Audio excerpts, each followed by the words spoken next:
Hello and welcome to Talk from Superheroes. Hey everybody, I'm Andrew Ivamy. And I'm Diana McCullum. And you're listening to Talk from Superheroes, where every week we discuss a piece of heroic TV or film.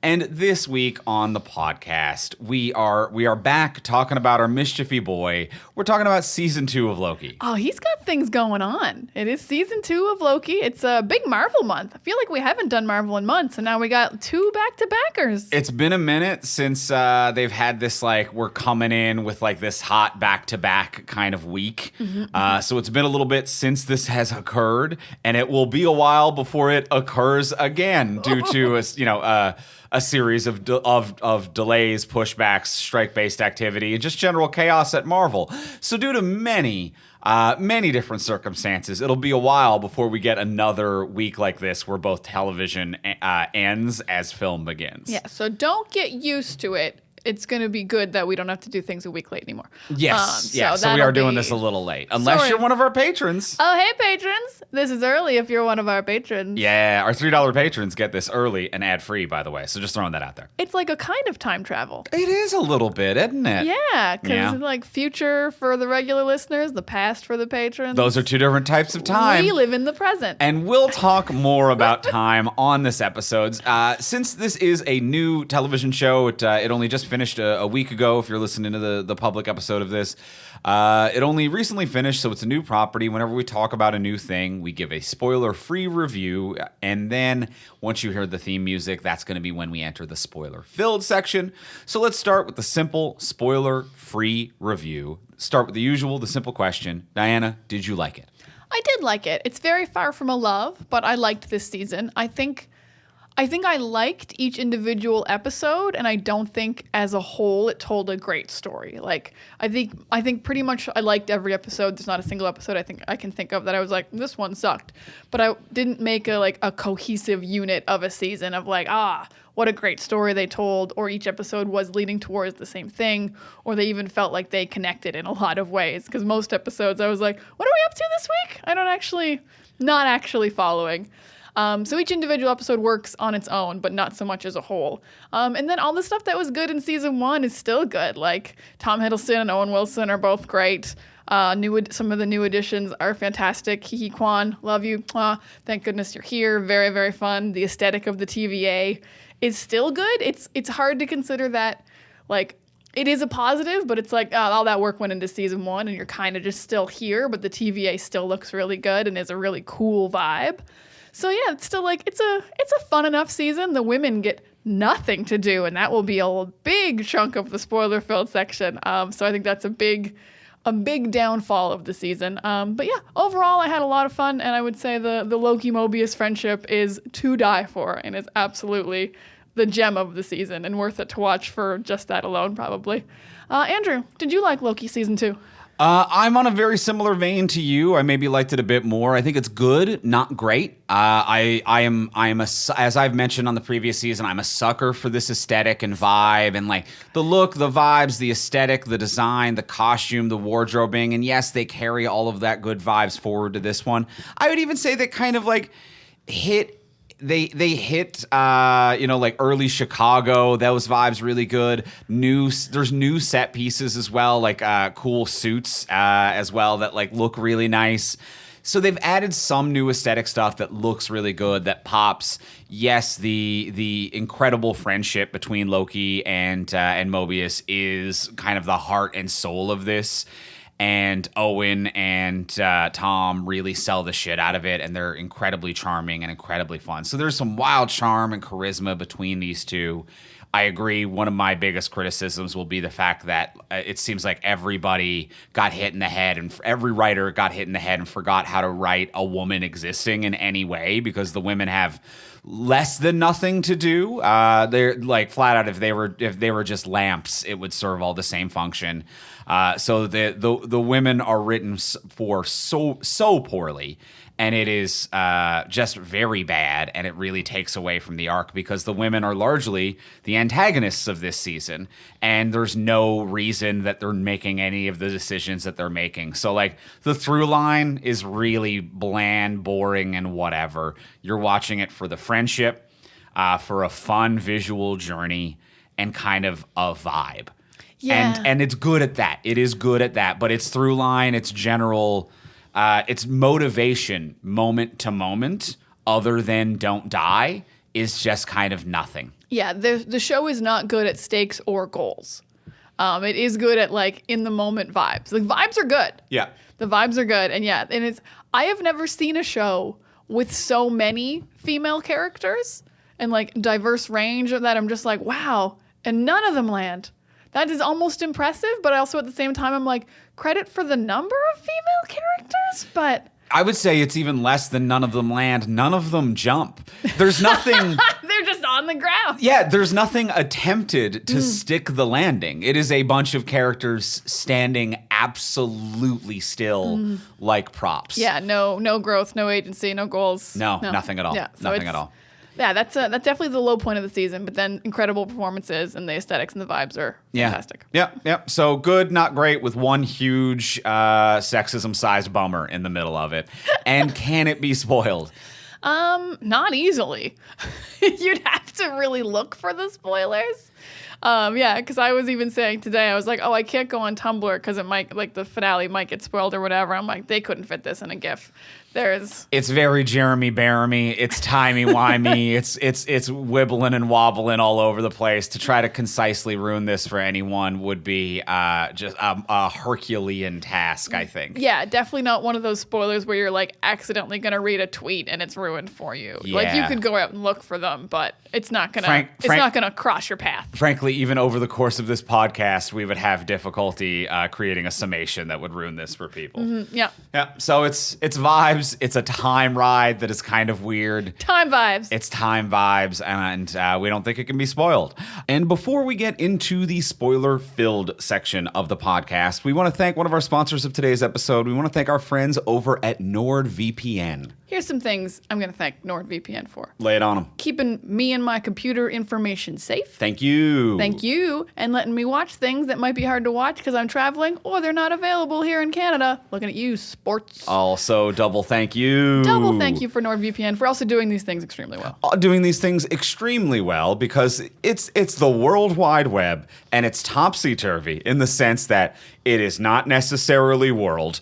Some things will be regionally locked on the internet, and that betrays the first W in www, in my opinion. NordVPN is here to unlock the world and World Wide Web. And a thing that I don't want the worldwide part to be unlocked in is my personal private data, and it helps lock that. So it really helps like the www be what it should be. In one direction. The one direction it's intended to be. I think that's neat. It's super neat. It's also super easy to use. I know a VPN can sound like a very complicated process. It is a one-click connect to whatever country you want your internet connection to be connected to. It's so easy. A map opens up and you're like, that one. That one. We use it all the time. We click one thing and it is done. Literally, I click a million things because I'm that type of person that if I'm on my desktop background, I'm just always kind of idly clicking as if there's a video game playing that is not. So I get like 1,000 clicks, but only one of them is relevant to getting it up and going. There's servers in over 60 countries, so you can find a server near you for better speed or connect to a faraway location. Whatever it is that you're looking for, you can use it on Windows, Android, Apple, Mac, Linux. It supports so many different operating systems. So get your exclusive NordVPN deal at nordvpn.com/TFS. It's risk-free with Nord's 30-day money-back guarantee. Once again, that's nordvpn.com/TFS for your exclusive NordVPN deal. And thank you, NordVPN. Thank you so much, Nord. And now let's get into the spoiler-filled section. Let's talk more about Loki Season 2.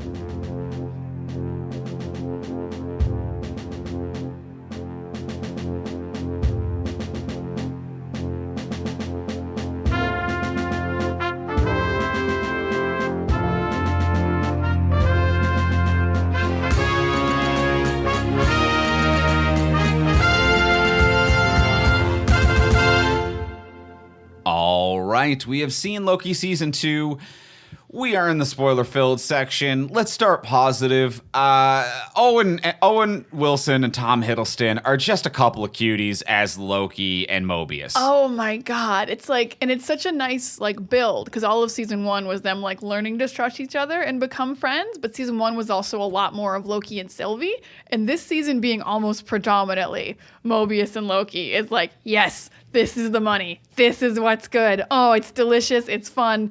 It's buddy comedy. They're helping each other understand things. They're growing as people. They're supporting each other. There's a hug or two. It's everything you want in a nice buddy duo. There's respect. There's trust. There's love. There's love. There's love. And there's fun. There's unspoken love and respect, and there's fun. Banter. The I don't think that's me conversation in the suit. Oh my God. Oh yeah. I just think that's you. Like, well, I was in it last time. It's a suit. How would you know who's in there? It's so funny. Very good stuff. Their banter was phenomenal. Yeah, even like just like Owen Wilson as a Sea-Doo salesperson, just trying to sell Loki a Sea-Doo is just fun and charming, and it's just a really good time of them trying to understand one another. Like, with this friendship has been earned, and now it is just like, we bought into this stock early, and now it's so high, and we're cashing out, and it feels fucking great. Yeah, they're just on adventures together, fully trusting each other. You go left, I go right when they're trying to like chase down Brad or young Kang or whatever. Really, really fun. And also, it kind of opened up things I never expected in fandom. I never expected to find Owen Wilson shipped with anyone in any fandom whatsoever. Oh, okay, yeah. So the fact that Loki fangirls are so thirsty to see Tom Hiddleston kiss a boy that they have been willing to ship him with Tom Hiddleston this season. Yeah. With Owen Wilson this season. Has been pretty funny for me, but also like, I get it. I've shipped a lot of boys together that have shared screen time. Sure. I'm one of you. Yeah. But it has been a thing I didn't foresee. Owen Wilson has been a rare one. A rare one. Yeah. Normally I can foresee a shipping event. Yes. You're like, oh yes, of course. These two are going to have many a fanfic together. I didn't see the Mobius Loki shipping coming. But it works. And once I started seeing it, I could see it. Yeah. Like I saw the things that like the people who like are going to like ship them together could see, like in episode 5 when like Mobius offers to sell Loki his wife's jet ski. I'm like, that's some symmetry right there. Yeah. That's some symbolism. You're gonna replace your wife with Loki and give him your jet ski. Let's go for a quick spin on the lake. Come in for a beer, Loki. We've only just met, but I have inherent trust in you. And I was like, fuck, I get it. Yeah. I can see it once I see it. And I don't mean this to diminish the performance that Hiddleston gave, because he gave a phenomenal one. But there are a few moments throughout this season where it's about kind of Loki realizing that he's like made connections and he doesn't want to give that up. And he has a great scene in the bar with Sylvie, with Sophia DiMartino as Sylvie, where she's like, "What do you want?" And he's like, "I want to fix the timeline." Like, no, what do you? And it's this repetitive, "What do you want? What do you want?" And Tom Hiddleston like breaks into these like restrained tears that are so powerful and emotion fueled, and he's just like, "I want my friends," and it means so much. But I'm like, you mean Mobius? Yes, you don't care about the rest of them. I don't think you and B-15 are that. You and B-15 are colleagues who get along. You and OB are like newly kind of, maybe you could be friends sometime. It's Mobius. It is absolutely Mobius. Yeah, Casey, B-15, and OB are coworkers you get along with. Mobius is your first and only and 100% soulmate friend. Yeah, absolutely. Especially because Sylvie, who I would say is your other closest friend, remembers you. So you don't have to fix anything to get her back. Yeah. So like really and it is a beautiful scene. Oh my God, Hiddleston's performance and like just breaking him down into like, why are you trying to do this? It's not to save the timelines. It's because you're lonely. It's a beautiful scene. But yeah, you're right. It's just for Mobius. Yes. There's nothing else. You're not even like Thor, Asgard. You're like, I've really only made a connection with Mobius and I'd like him back. Yeah. Very cute when you think about it. It's definitely, it's all for Mobius. Maybe a little sad, but also like not. Like his growth is so lovely. Oh, I think it's beautiful. Like it's they have a sincere friendship. That is his best friend, and he wants to protect his relationship with his best friend while also doing what he can. I think that Loki has some beautiful growth over the course of both seasons, and this season in particular. Like this really hits, I think. Yeah, they really grew him as a character in a way that was slow and like you believed it and you actually think he can get to these steps of growth this quickly. Or maybe not this quickly, because at one point he spent centuries time slipping, which we'll get into a bit later. Sure. I do have, since we're on the Owen Wilson of it all, I do have a quick question. Do you think the show kind of received the feedback that people were not into Loki and Sylvie? Because they were like kissing last season. Yeah. And they are very clearly, absolutely just friends this season. I would say they're slightly below friends. Yeah. I would say that they are actually like, I would put them akin to people who went to high school together and kind of drifted apart. Like, but they know each other weirdly because you grew up together. So you're like, I know you intimately in a way, but we are not anything. Yeah, old high school friend. That is a great description of Sylvie and Loki this season, which is such a departure because I went on a huge rant last season about how much I hated falling in love with yourself and the narcissism and the grossness and the weirdness of it all. So I was very happy to see this, but I was like, did people backlash, or was this just the natural growth of the character? Or either way, I am happy that they realize that Mobius is where the heat is. I do think they might have overcompensated some and have turned Sylvie into a person whose entire character arc is I work at McDonald's. Her character arc is a product placement, which I was not cool with. She has no more depth than that. Just because we didn't buy into the romance doesn't mean that you get to turn her entire character into a product placement. Because there's no depth here. There's no arc. There's no motivation. There's no agency. I would say that the writing of Sylvie's character this season, the entire time, I was like, why is it making me so frustrated? Because there's like a normal level of frustration where I'm like, oh, this isn't written that good. I'm a little frustrated by it. But I'm like, why is it making me more frustrated than it should? And I realized they are writing her like every shitty person in a group project where she never has any agency or ideas. Her entire job is to hang around and be antagonistic. Where like Loki's like, we need one singular timeline. She's like, that's stupid. A stupid idea for idiots. Stupid. Okay, what if we did multiple timelines but made the loom better? Another dumb idea for idiots. Good one, dumb. And I'm like, okay, are you ever going to contribute anything? Because it seems like you are just the person in the room who is aimlessly mean to everyone with no particular reason. Or like, who's your friends at the McDonald's? Like, why do you want one or multiple? Or what even do you want? I don't know you. Yeah, they gave her, this is a great description of what's wrong with her. I love this because, yeah, they gave her kind of a through line, not even a through line, I guess maybe a catchphrase of like, free will. Like, literally, she just like screams free will like the Spice Girls would scream girl power and hope it does something. And like, she's so into free will that she's just like, every single option needs to be free will. But you're right, she never offers anything to help. She's like, just let it burn to the ground and walk away. And I'm like, you're not listening to what's going to happen. And then that all does come to bite her in the ass because she's like, the timelines are all good disappearing because we let the loom explode.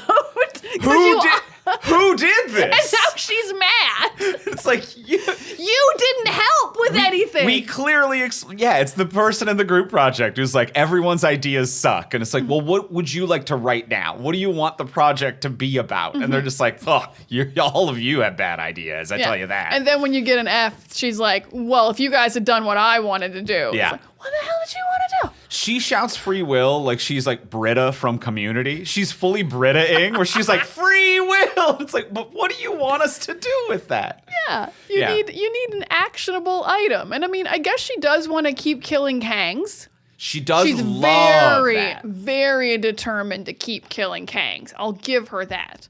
but mostly just for vengeance purposes and not seemingly for timeline saving purposes. Yeah. She just hates that guy. Yeah. She is, even when she's doing like there is a parallel there with Loki that I feel like isn't necessarily explored, where she is, even when she's doing the right thing, often doing it for selfish reasons. Like that moment where like that's how she calls Loki out on his bullshit, when she's like, what do you want though? Because she knows, like, when he's like, I want to save everyone, it's like, what do you want though? It's like, I want my friends. And she's like, yeah. We do the right thing, but we're actually selfish people, kind of. And that's okay to a certain degree. Yeah. So, but like, they don't play with that parallel strongly enough. No, and they don't give her enough scenes or connections or anything. Like, why would I like her just because she wants to work at a McDonald's? Yeah. Like, I guess no offense to people who work at McDonald's. Maybe you like it, but like also like just shilling product placement as your character arc. It can't be your entire personality. Yeah, like if we met someone who worked at McDonald's, like if we had a friend who worked at McDonald's, I'd be like, cool, what do you like? And if they just said McDonald's, I'd be like, oh, okay, I'm gonna back away from you. And also if that person had magic. Yeah. And didn't use it for any single purpose. No other interest. She has magic. Like, the only place they don't have magic is the TVA. So when she's on any branch timeline outside of the TVA, she can do all her Loki shit. Yeah. And she still wants to work probably not even a 9 to 5, because your hours are weird at McDonald's. Whatever she's doing at McDonald's. Whatever hours. And it's like, sure, if you're happy, but you've got to have more than one thing to your personality. Mm-hmm. Yeah. And also, for a second season in a row, I understand that it was thematically the 80s, but the person who has decided to do her hair like this needs to go straight to prison. Oh, I'm sorry, but straight to prison. It's rough. You can't It's not a good look. No. For a show that like excels at everything aesthetically, it sticks out so bad. It's like all the TVA looks incredible. All the Chicago like steampunky, timely stuff is so cool. Like sets and costumes and hair and all the props they're making. And it's like, oh yeah, aesthetics are perfect in this whole show. What happened to Sylvie's hair? Oh my God. Yes. Is this what working at a McDonald's does to you? Yeah, you got to get out of there, girl. She got the McDonald's hair. Girl, you got to get out of there. Yeah, and also... Screw all this product placement, by the way. Yes. Like product placement is like, you do one, that's a bit too much, and it's like, okay. But by the third scene of Loki giving a speech in a McDonald's parking lot, I'm like, we've gone over the fucking edge here. Yeah, it felt like such a relief when she went to a nameless record shop. I was like, thank God we're not at another McDonald's. Yeah. And that you have like other friends and I can actually see a little bit of what you like about this world you're trying to save outside of this corporate sponsorship shill that we're looking at. Yeah. Yeah. So the record scene was very needed. And to continue kind of the similar vein of thoughts, let's talk about Renslayer and Miss Minutes. I'll try. What did they want? I have no clue. They seem to be just doing stuff. They literally, episode by episode, I have no idea what they were trying to accomplish, why their motivations would ever change, and what the fuck was going on with those two. I guess they were trying to turn Kang into Kang, but I'm like, Kang became Kang without you. Yeah. Originally. And then their motivation became, I love Kang and he was mean to me. And so their motivation became boy. And that also really sucked. Really sucked. We're fighting over boy. Yeah. Really sucked. And then their motivation got really, really messy. Because they went and they found like 30 of those rebels who were in prison, who I thought wanted the same thing as Renslayer. Because they were all rebelling, and then she turned them into liquid. That was horrifying. That's not what this show is. No. What was up with that? That crossed a line where I'm like, I dislike you more than Kang the Conqueror. Where like, okay, so I gotta take like. There's so many things with Renslayer. There's so much going wrong here. I want to start out by saying that like it starts in a place that kind of makes sense to me. That the TVA at episode 1, last season just finishes. This starts. It's episode 1. The TVA is in this state of kind of chaotic, this moral civil war where it's just like, well, we clipped timelines to create a singular timeline. That was our job. It's what we did, and we were good at it. We removed free will for the sake of order. And now multiple timelines are branching out. And some people at the TVA are like, maybe that's a good thing. And some of them are like, I actually am scared of that idea.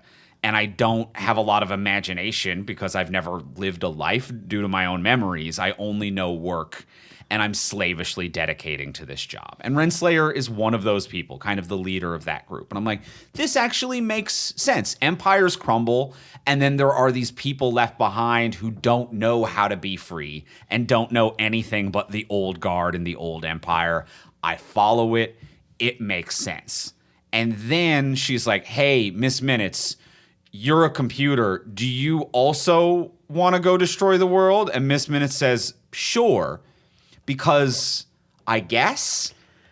But not assisting in I'm a computer program that assists everyone. Goes rogue, locks out the rest of the TVA, has a whole new personality, and it just does it just because?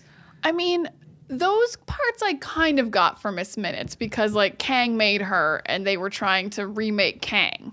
So it was kind of a cyclical, like, he gave her this programming. Okay. Is like, cause, sure. Because okay. she was in love with him, so she wants to make sure he comes back once he's been killed. Okay. So that I actually followed, like, as much as the plot could be followed, because I was like, I don't know how you have to save him. Like, especially because, like, I was very confused about, because we do have these branches now. So I'm like, why weren't there immediately dozens of Kangs? Yeah. Why do the Kangs come way later? Yeah. I guess like the regulator was still messing with it.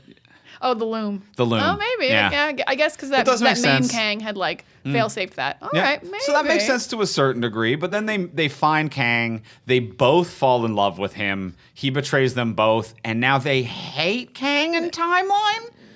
Yes. Yes. Yes. And so they squish their friends. They squished the people who would have helped them. Yes, because like Loki and Mobius will never be on their side, but Dox there was like like the lady who and all her followers they squished. They're the ones who were protecting the sacred timeline, and they were destroying the branches. Like the idea was, I think at this point, like they were arrested and they're starting to turn against the initial cause. But nevertheless, you squished your friends into a cube of liquid, and then continued a scene with the sound of liquid in the background. I'm like, I'm listening to your liquid friends, characters who had full scenes. And I realized that like a lot of this show is kind of about the conceptual morality that is frankly at too grand a scale for the human mind to even conceive. Like Sylvie is... And, you know, like Sylvie and Loki are gods and can conceive of things, I think, on that level and a scale that humans can't. So Sylvie's like, you clipped an entire timeline. Like, that is trillions of lives infinitely existing in the past, future, and present, and always. You have killed a literal countless amount of people by snipping a timeline.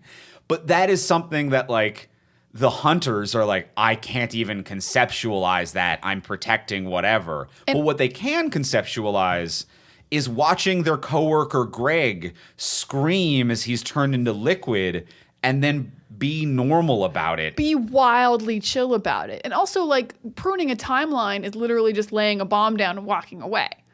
You don't see it. Yeah. So, like, you're not, like, looking at the horrors of destruction every single day with your job as a hunter. So for Renslayer to stand there emotionlessly watch 30 people she worked with turn into liquid, that is a way different level of evil. Because, like, yeah, like you said, Kang is pruning hundreds of thousands of millions of timelines, but it doesn't seem as evil as this. He's not causing pain. And he's not torturing. And it's not an evil with the end goal of like misunderstood good.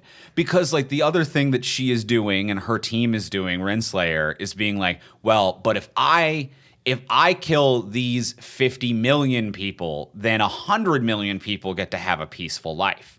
This is a room of people who exist outside of time and are actually not having an effect on the timeline or the ultimate timeline, and are literally people that you killed just so they wouldn't inconvenience you. It wasn't for the greater good. It was to avoid personal inconvenience. Yeah, it was such a weird character trip of like, and then she doesn't become the main villain, or like she's not even in the last 2 episodes. No, and then So the she just last has this episode has the huge- nerve to be like, she's in a field. Don't we want to catch up with her? I'm like, she sucks. I never want to see this character again. I was frankly glad to be rid of her. You wrote her into one of the worst villains in all of Marvel, but not in a cool way. Yeah, just in an upsetting way. And then you were like, we'll toss that villainous person aside. Yeah, they do not know what to do with any of the ladies in this show. Yeah, it is a mess. It is an absolute mess.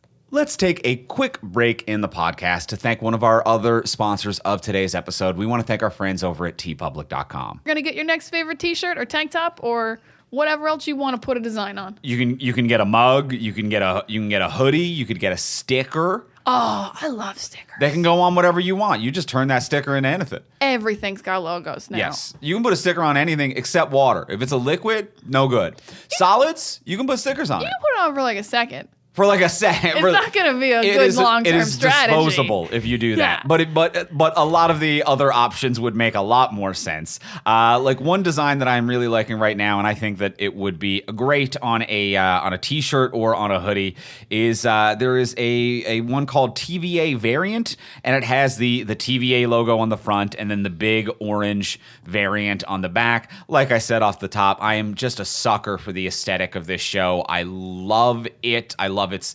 architecture, its colors, its design. I love everything that drips out of this show. And this TVA variant design and shirt is, I think, phenomenal. Very phenomenal. And very cool that there's a front and back design together. Like Yeah. it's a whole unit of design happening here. It's pretty cool. It's pretty cool. My shirt is just like, Loki has so many fun designs. He's very malleable to design around. Mine's called Asgardian Absinthe, and it's just Loki drinking absinthe, and it's kind of like the label of the absinthe bottle, and he's just looking like he loves a good wine, and he does. Just drinking a warm cup of himself, you know what I mean? He's the absinthe. He is the absinthe. I believe it. Mischief. What a guy. What a guy, what a design. And the designs that we just mentioned, they are designed by independent artists who are getting commissions for their work, same as all of the designs that you'll find in our storefront and all over the website. And when you do shop through our storefront, not only do you support the artist who designed that particular design, but you also directly support this podcast as well. So please visit tpublic.fromsuperheroes.com. That is TEE public.fromsuperheroes.com. And thank you very much, TeePublic, for your support. Thank you so much, TeePublic. Should we get to some positives, though? Let's switch back to some, because we started positive, then we went over to some slippery stuff, but let's get back to some positives. Back to some positives. Just to stay on the cast for a quick second, Ki-hee Kwan is such an incredible addition to this cast. Hell yeah! I'm so glad he's here. He's so cute. He's so fun. He's so funny. He's so charming. He's charming in every version, like the version of OB we meet at the TVA, and also like his variant version who lives in a timeline, who's putting his own books on bookshelves because no one will buy it. It's sad and it's cute, but you're like, he's so smart. He is everything. I love him so much. This Ki-hee Kwan revival of the last couple years is wonderful. Him and Kang both having written the manual and respecting each other for it. And wanting to sign each other's copy. Obi is so cute, and he really nails this character. It's so perfect. That scene as well where Loki is first time shifting, and he's talking to Obi in the past. Oh, yes. While talking to him in the future, and he's like, is this possible? No, I would have had to work on that a while ago. In fact, I did. And like Loki being like, are you remembering me? Or like, I think it might have been Mobius being like, are you remembering him right now, but in the past talking to you? That was a brilliant. Some of the fun stuff that they do with the, often overmined science fiction premise of like, what do we do in a time loop and time travel and in a land outside of time? They have a lot of fun with it. They really deliver it. And Ki-hee Kwan has just a fucking delightful time with it. He has a delightful time. Yeah, the energy he brings, the exuberance of like, oh, time slipping. Yeah, you know what it is? No, don't know how to fix that. But like, yeah, I absolutely forgot about that scene you just mentioned, which is brilliant writing aside from performance. The performance is so good. But yeah, the remembering things in the moment because he is time slipping right in front of you is so difficult and such a weird concept, but also tracks and is really cool. And it's a neat idea. Yeah, that was really cool. Yeah, and just working on stuff in a loop. Hiddleston taking the long way around and like learning all of this stuff over centuries. A lot of really fun time stuff. Yeah, all the time stuff was really fun. I also really liked like reassembling the team when they didn't have their memories. That whole episode was wonderful. That was episode 5, I think. And that whole episode of like, just culminating in I miss my friends. Really like it earned that moment and you felt it and you like that was the only episode where like the goal was unclear because I was like, what's Loki trying to stop? Because like it seems like everything's fine. And then the goal was unclear for a purpose because he wasn't trying to actually stop anything. He didn't need to fix the timelines as far as he knew. He did eventually, obviously. But. Yeah, he didn't know at the time. He just wanted his friends together. Having that lowest moment and then having Sylvie come back and then like having hope and then losing that again. Just like this really depressing, this depressing loop that Loki has been on, not to make a pun of the time loop that he has been stuck in, but the like even out pre-TVA, this depressing loop that Loki has been in of hope and optimism followed by crushing sadness, followed by hope and optimism, followed by crushing sadness, followed by being given a chance, followed by betraying that chance. It really plays out throughout this. It's the story of this character over and over again, told as a time loop, which I think is beautiful. It's really well done. It's a beautiful story at the end of the day. Mid-season, they have an incredible episode, or incredible scene at least, where Loki tells Sylvie, you want to burn it all to the ground, but hope is hard. That's a good one. That scene was very, very good as well. Yeah, like they gave... In some episodes, this didn't feel like a Loki show. It felt like a show that should be called like TVA, but that's absolutely fine. It happens every now and then.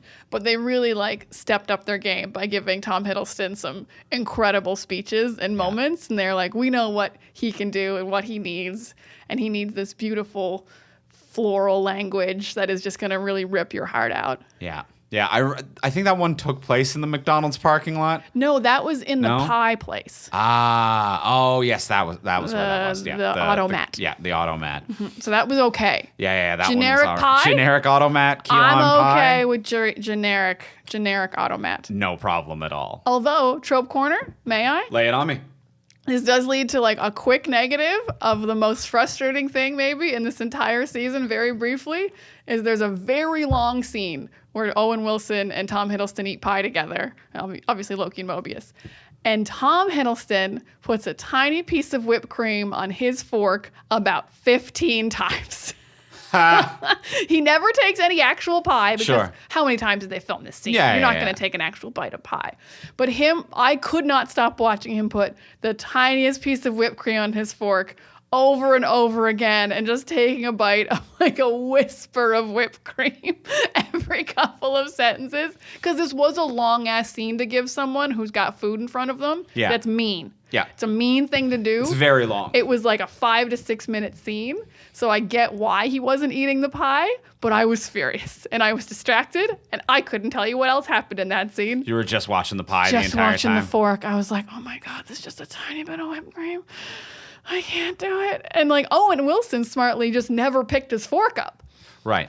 I can't remember who was more wrecked in that scene. I don't remember what was going on. Like I said, you blacked out. I'm fucking laser focused on that whipped cream. Sure. And also, I love whipped cream and pie. So I'm also thinking about eating. You wanted him to eat it. I'm thinking about eating the pie. You wanted him to eat it. I guess I wanted him to eat it. Not in like a weird way. Yeah. I get it. Don't make it weird. Don't make it weird. Yeah. I think that just like a random side note related to what you're bringing up. So for our listeners, for those of you like who may not know this about filmmaking and television making, is that you'll see that a lot kind of come up in film and television, and it's for a couple of different reasons. It's because the actors have to do a bunch of takes, so even if it's one bite, that ends up being like, that's several hours of your day. That might end up with Tom Hiddleston eating the equivalent of like 9 slices of pie and you're sick, or actors will have a spit bucket because you just cannot eat as much as the number of takes you're doing. Also, there's continuity errors, which means that you need to have a fresh slice then every time you restart the scene. And if you're using takes from different or parts of different takes, you need to make sure that you're always biting at the same point and the amount of cake lines up. It's a nightmare. It's an unnecessary nightmare. And my favorite little inside Hollywood thing was the actor John C. McGinley, who you might know as Dr. Cox from Scrubs and has done many other things.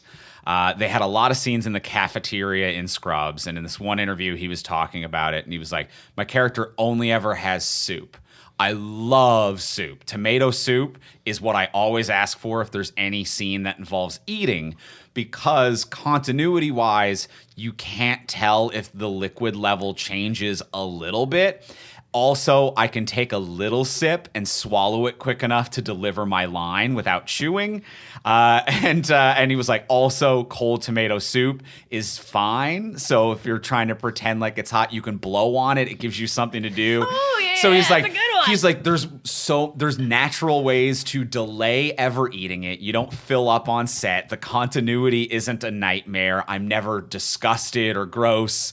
So I was like, oh my, I feel like he cracked the code when he was like, I'll only ever be seen eating soup. This feels like the superfruit of prop food. Like, you know, when they're like, oh, this new superfruit has 18 million berries. Like, it does everything. The levels don't change. It can be cold. You can sip it between shots. Like doing an infomercial for tomato soup. John C. McGinley just selling tomato soup to the film industry. Yeah. I bought stock in it. tomato soup. Then if I recall in that, because it's on the Scrubs podcast where he talks about that, I think. Yeah. Don't the other two not know that and they're fucking floored? I can't quite remember, but that sounds appropriate. Yeah, they were like, wait, that's why you have soup? Yeah, dude's always like, yeah.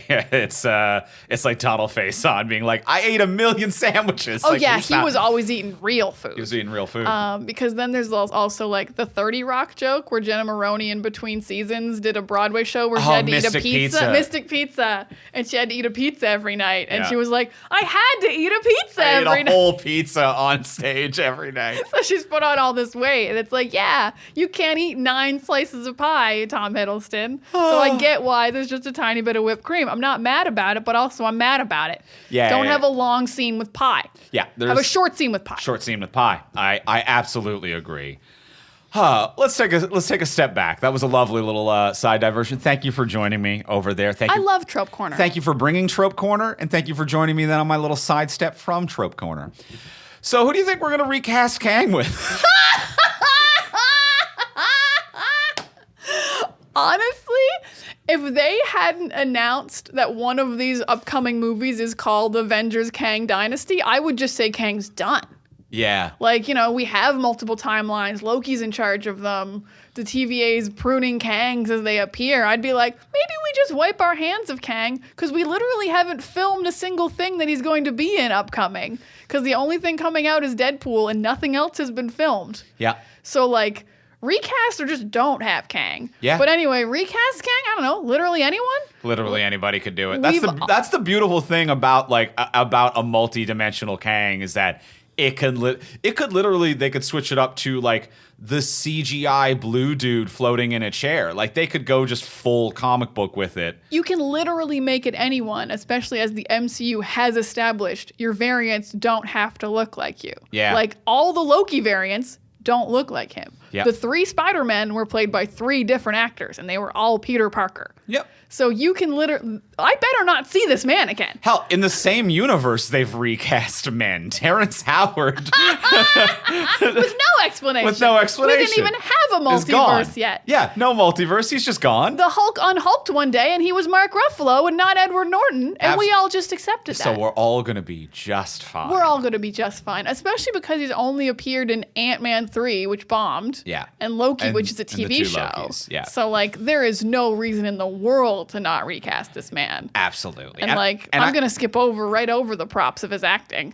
And I even saw, like, some people online being like, why wasn't it, written out or changed for this show? And again, for the listeners who didn't put together the timeline, this show wrapped filming right before the SAG and WGA strike. So they were unable to do any rewrites or any refilming. filming.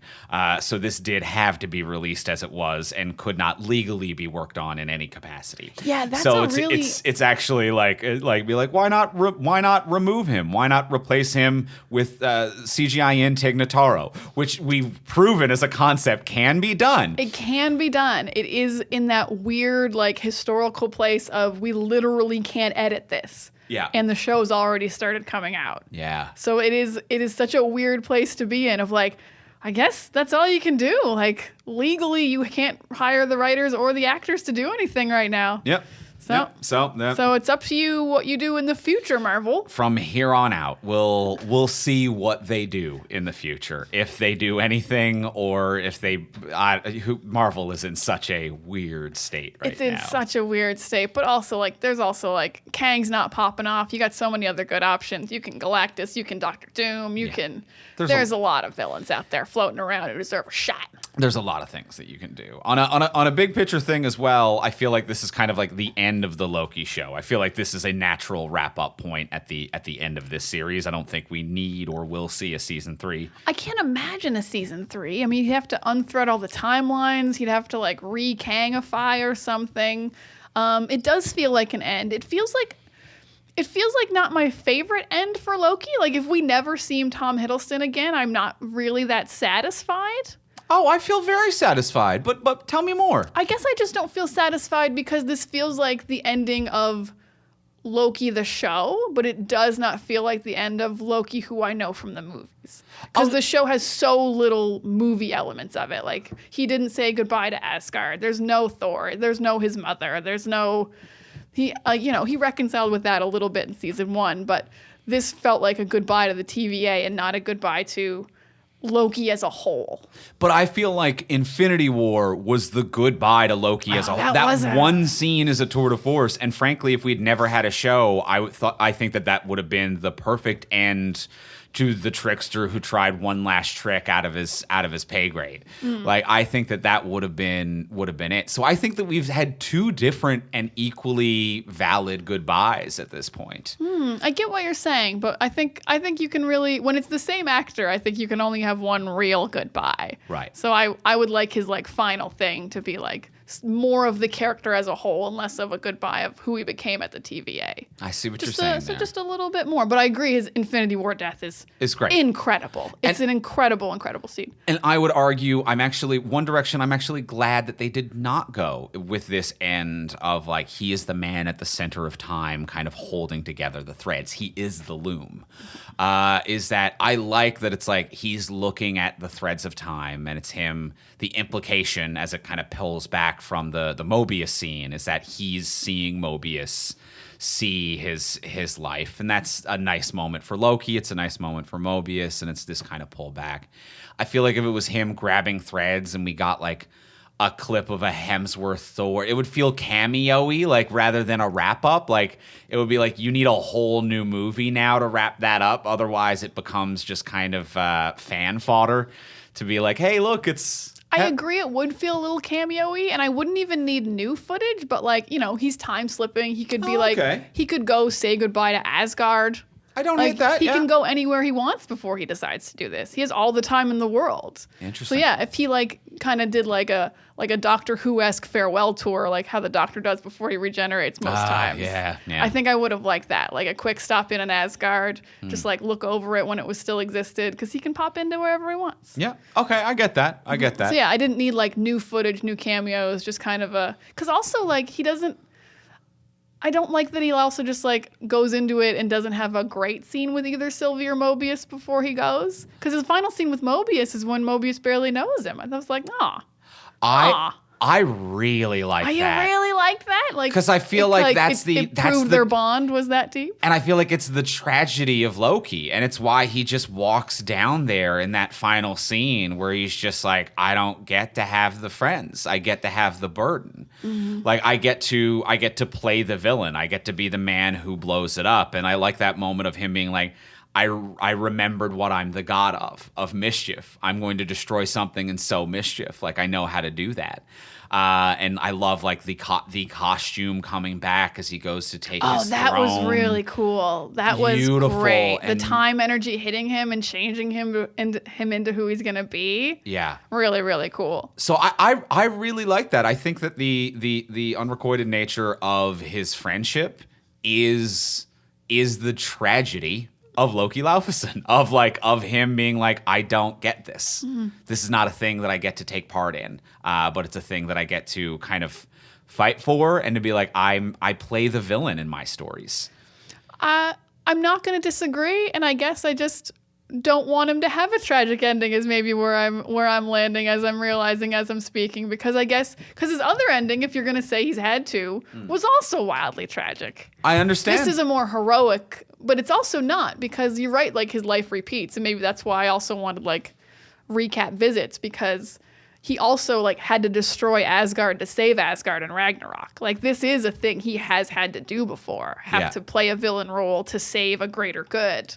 And just kind of not like acknowledge the loop he's in, at least in that point. It does feel like they just ignore that he's had any movie stuff happen at all. I see what you're saying. But I see what you're saying, that it is just a nice story about a man who is doomed to fail and succeed, or to be alone at the very least. Like, right. There's a lot of sadness in Loki's story. To be a man who succeeds without credit or adulation, and no parades, no triumphs, just a man who quietly succeeds but wears the hat of a villain sometimes, and a man isn't even mourned that much, because who knows what happened to him. A man who is burdened with glorious purpose. He's the man at the center of time. And also, being the man in the chair at the center of time is the most comic book ass shit, and I fucking love it. Like, for some of the off the wall stuff that the MCU has done, this is, if it's from a comic book storyline, I don't know it, but it's the most comic book ass shit. This entire show has been very comic booky to me in a good way. I think that's a positive. Yeah. It feels very much like, we're taking Loki in a new direction in this comic, and now he works at a time agency. And I can picture this comic. I think because the show has such a clear aesthetic of it, I'd be like, oh, you got a funky artist to really do a cool time agency where Loki works. And I can absolutely see this show as a comic. And it's weird in the way that comics are, but the shows and movies aren't usually. Yeah. In like a really cool way that I like. I will say this is reminiscent of it's a story where Loki becomes the god of stories. Oh, okay. And he has to, I haven't read it myself, but I was reading up on it because I knew about it. And one reviewer described it as Loki gaslighting destiny. Okay. That's funny. He literally is trying to break out of his loop of always failing and always being a loser and being destined to destroy. And he kind of like breaks it in this story, and he becomes the god of stories. Gotcha. So this is reminiscent of that story. Okay. It's from a few years ago. Interesting. Okay. So it's like that, but him walking up the steps. The shot the visuals of that too. The shot are of him in the incredible. chair is very like, that is the either last or opening shot of a comic book, or like That's the cover. That's the cover. That's a art. cover, because I can the also cover picture art. like, because once you get stuck there, once you become the man, like the god of stories, the man in the chair, like eventually someone has to come visit you, and then like to enter that scene. Oh, Is like always yeah. so cool to be like, we'll have to go see Loki, the god of stories. And then you find Loki, the god of stories, and you're like, holy shit, what? His cape is made of the threads of time. Oh my God. Yeah. Don't touch anything.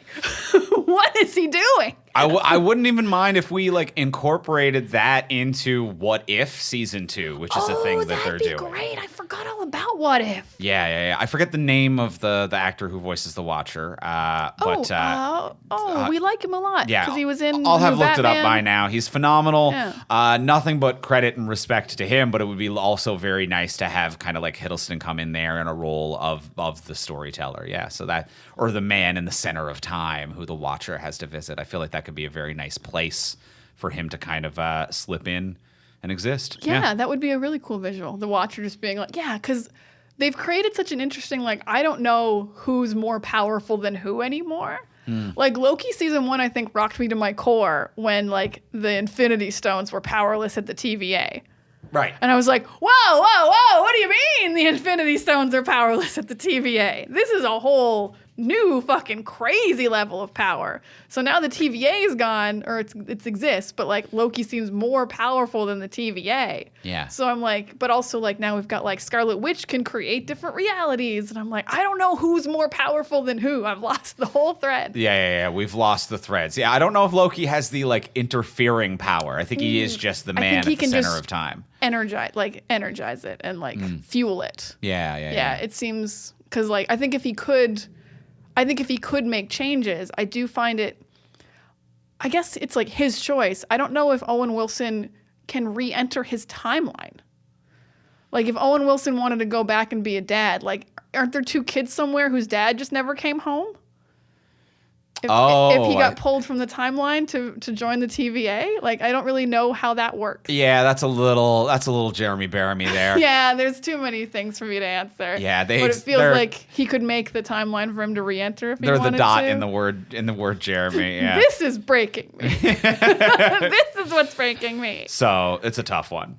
Well, I'm feeling good on Loki season 2. How you feeling? I'm feeling pretty good. Well, let's go in for the close. How about that? And we'll ask the final question of what would you change? So now that we've discussed everything we've discussed, what would you change about the show if you could change anything? Before we do ask that final question, we will remind you, as we do every week, to please take a moment to rate, review, and subscribe on iTunes, Apple Podcasts, Spotify, Podcast Addict, or wherever you get your podcasts. Every time you leave us a review, it really helps us move up the charts. It helps us in our hearts. We love it very much. You can probably leave a 5-star review wherever you're listening to this right now. Maybe not with words, but at least with stars. And if you can't leave it with words, let people know that we're cool and we're fun and we got good ideas and our analysis is on point. And we're not haters. We're valid. Yeah, we're not haters. We're not haters. Put that in the review. We're not haters. We are not haters. I Put stand it in the by review this. in all caps in like a defensive way. So like, they're not haters. Okay. In a way that makes it feel like we're very insecure about being haters. But we're like positive. But we're cool. We're cool. We're valid. We're valid. not haters. We're not haters. You can write whatever you want. You know what? Just write whatever you want. Write Thank you whatever for you leaving want. a review. We appreciate it. We really do appreciate it. It actually makes a huge difference for the show.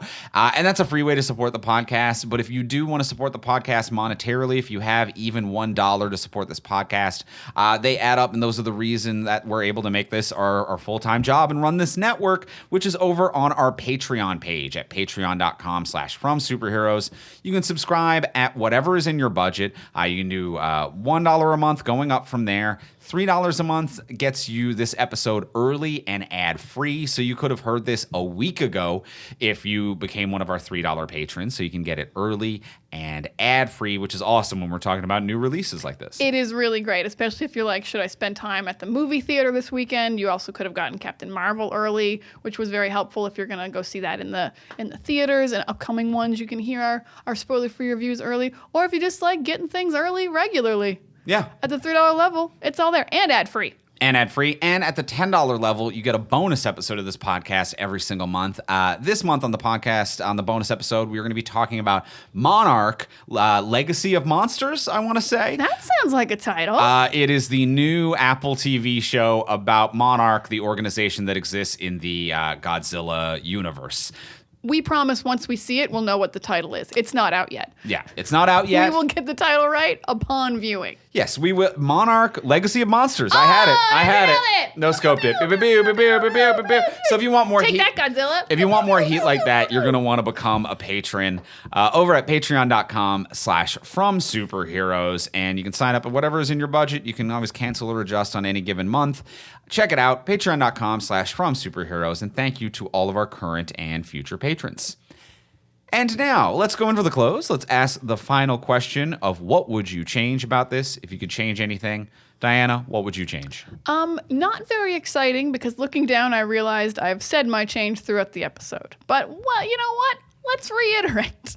I really do want this to feel like the end of Loki as a whole and not Loki as a TVA. So I would really like, I really like the idea of him having the time to time slip and say goodbye to whoever he wants for however long he wants. So I would like him to go to Asgard, look it over one more time, kind of say goodbye, because he's not going to be able to stop being the god of stories. You're stuck there once you're fueling all of time. I'd like him to kind of acknowledge that he's done this before and it does work. Like destroying Asgard saved Asgard, so destroying the loom is the right choice. He kind of has like verifiable proof that he's this loop works for him, of this loop he's stuck in. And yeah, I wanted to feel like more of a whole of Loki. And I don't know how to fix the ladies, but fix them, please. Don't let Renslayer kill 30 people into liquid, or even just prune them. Like, God, it would have been so much more palatable if she had just pruned 30 people. I'd be like, yeah, fine, that's no problem. But liquid is, and it takes a minute. It's very upsetting. I'm still thinking about it, and it's been weeks. So but not in a good way, in a way that didn't fit the tone of the show. So yeah, I want to say goodbye to Loki as a whole, and not Loki as a TVA character. And I want the ladies to have clear goals at the very least. I don't think it's a lot to ask. And that's for me. Andrew, what would you change? I love those changes. I'm so on board with that. I do even kind of like the way that you describe it, to be like, you know, maybe not cameo ridden, but like him realizing that he's done this before is very verifiable proof. I think that's really strong. That's a really strong kind of closed loop for him. I think that's very nice. Thank you. And maybe even Sylvie could point it out or something, which gives her something to do that's helpful, which she is not. Well, I'll lay down my change, which doesn't solve the problem of all of the way that they've written the female characters, but it will solve Sylvie, I think, a little bit. Is that, we mentioned how like the Sylvie isn't given an arc or agency or anything to do. One divergence that we take in this show, and I think it's actually pretty good and well performed, is the hunter who becomes an actor. Brad was great. Brad was great, and I'm not hating on Brad. Brad was great. The actor did a fine job, and it is a lot of screen time for another dude that we didn't need to follow when none of the women have agency or story. Mm-hmm. If that story was just given to Sylvie, it actually parallels Loki really well to be like, I want freedom and freedom of choice. And it's like, well, of course you would like that. You're selfishly benefiting from it. And it's literally like this Brad story is him. It's like you're taking advantage of this situation and you've made yourself rich and famous and you're having a great time. And you're going to try to talk to us about how we're the villain for trying to get things back on track. And it's like, if that was just Sylvie, if Sylvie's job was taking advantage of the situation and not working at product placement, then that would make so much more sense. And it would be then a way better parallel when she's at a bar later with Loki. And it's like, what do you really want? And it'd be like, I want the selfish thing, which is why I'm doing what seems like the right thing. And Sylvie being like, that's also what I'm doing as well. Like at some point we need to make the decision to either not do the selfish thing or not win. And I think that like that is the progress for her. So this storyline for Brad, it's great. This guy does a great performance. It's a fun character, but it is this like huge swath of time that could have been used for any of the leads to give them an arc or story. So it is wild that the like 9th build character has a full story and arc. He got a really cool story. And then like his interrogation episode was also great. Really good like Loki Mobius stuff and his performance. If that's Sylvie in that scene. That is just take Brad's whole ass storyline, give it to Sylvie. That is a fantastic change. And I also really like it. I like it for all the reasons you just said. I also really like it because as much as they say Sylvie's a Loki, other than powers, Sylvie doesn't act like Loki very much. Like she's just not quite, I don't feel like the mischief in her or like kind of the failure even, because she succeeds a lot. She's almost taken down the TVA all by herself. But yeah, if she was like just using like magic to be some kind of like crazy magician or something, or to be famous or like in a regular human world, I'd be like, that's a Loki. Or that's a Loki. Her coming into a red carpet premiere and then being like, the special effects in this film are incredible. How did you turn into a full werewolf? How did they do that? And be like, I can't tell my secret. Wink. And then see Mobius and Loki and be like, oh, hey, it's my old friends. That is such a great Sylvie scene. It's also just a better show because, like, as good as that guy Brad was, like, he was a good actor. For that episode, we were like, what's happening? Who is this guy? Yeah. We didn't understand what was even going on. But if it was Sylvie, we'd be like, we know exactly what's going on. They're here to take Sylvie back to the TVA. The show was very much treated it like, hey, it's your old friend Brad. The one you wanted a storyline for? Brad? The one we're all asking about. Brad? Sylvie who? We're here with our friend Brad. Who's Brad? So that's my big change. I love that change. That is no product placement. Sylvie gets a storyline. She gets to act like a Loki, which makes more sense when she points out to Loki later that, like, we do the selfish thing, but, like, it's not too bad. We do the selfish thing for the right reasons sometimes. Mm-hmm. Yeah. I love it. Wonderful change. Yep. Head over heels for that one. Yep. Sweet. Well, I think we fixed it. I think we're having a good time here. Haven't we done well? We've done very well for ourselves here on Loki season 2, and yeah, I don't imagine there's a season 3. So goodbye, Loki.